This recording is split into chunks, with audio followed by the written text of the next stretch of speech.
This concerns long-term care. The complexity of care needs has increased significantly. Many people are arriving in long-term care needing heavy care, healthcare issues. 73% of residents have some form of Alzheimer's. Most residents need help with feeding, bathing, toileting, getting in and out of bed. There's a need for a legislated minimum standard for direct personal care at the rate of 4 hours a day per resident. Long wait lists for long-term care in Sault Ste. Marie indicate that more permanent long-term care beds are needed. The questions to the candidates. Will you support and actively promote a 4-hour minimum standard of care? What will you and your party do to ensure that there are more permanent long-term care beds for those waiting for accommodation? Thank you. Well, to start off with, over the last 14 years, our waiting list has escalated for long-term care beds to the point of 26,500. That's how many people are waiting for long-term care. That number did not grow overnight. In Sault Ste. Marie alone, I have been to every long-term care facility in our city, and the waiting list is approximately 4 years. Imagine that, 4 years. Make no mistake, the legacy of this Liberal government for the last 14 years is one of seniors dying on waiting lists. It's a sad reality, but it is a true one. The way that we even have funding for the long-term care homes is quite frankly appalling. I told you the story about the lady I spoke to at Vandale Nursing Home.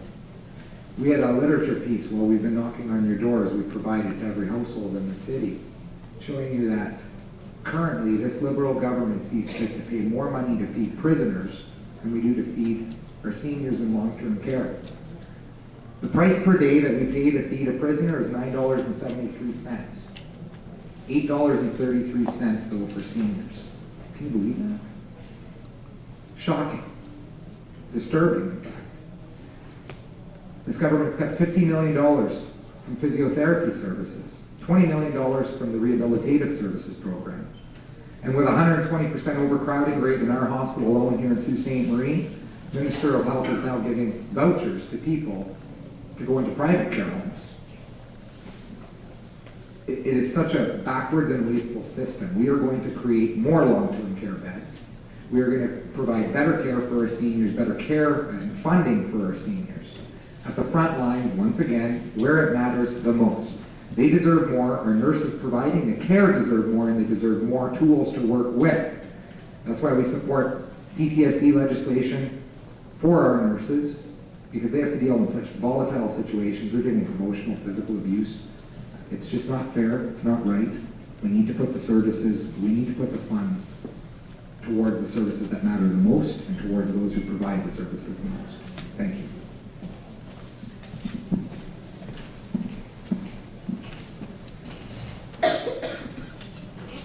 Okay, the short answer to the question is supporting 4 hours of minimum care. Yes, that only makes sense. These are vulnerable people and they need assistance, and we want them to be as healthy and active as possible for as long as they can. And they need a good quality and standard of life, given the circumstances that they're experiencing. Now, one of the problems that I have, and I work in public health, and so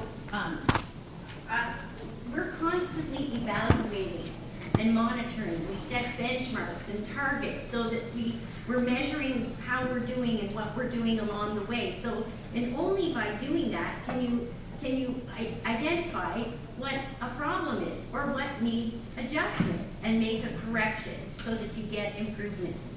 We need more funding and resources for complex care. I think nationally we should have a senior strategy and a dementia strategy, because those problems are going to be a larger burden on us as Canadians. In this particular situation for home care, we need to increase inspections. They've put inspectors in, and I happen to be an inspector, but not this kind. Put inspectors into the long-term care facilities and increase the response times to reports of problems and violence and those sorts of things, because all those targets are being missed. And the responsibility for all of the governance and monitoring comes down to the LINs, the Local Health Integration Networks. And they have consistently over the last 10 years not met their standards for monitoring and evaluation. So that's another area that we can work on to get efficiencies and find where the problems are so we can fix them.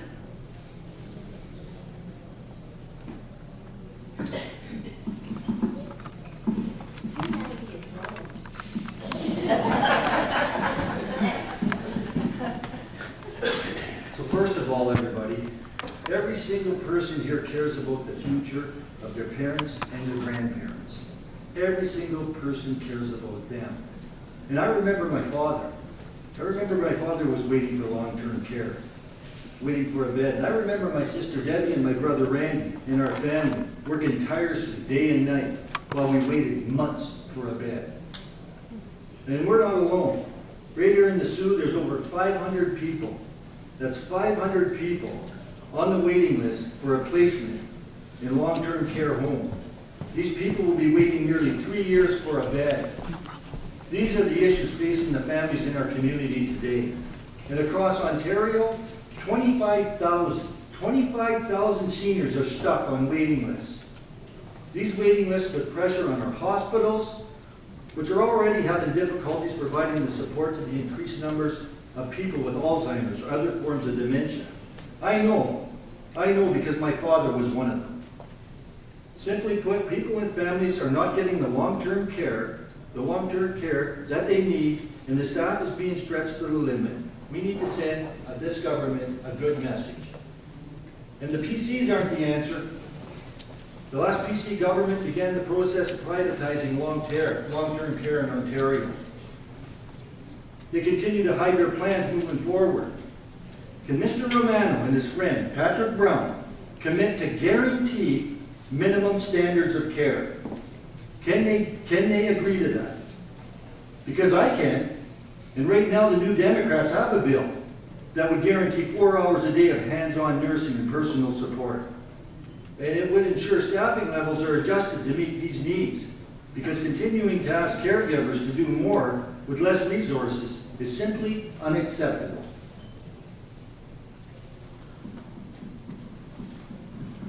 Thank you.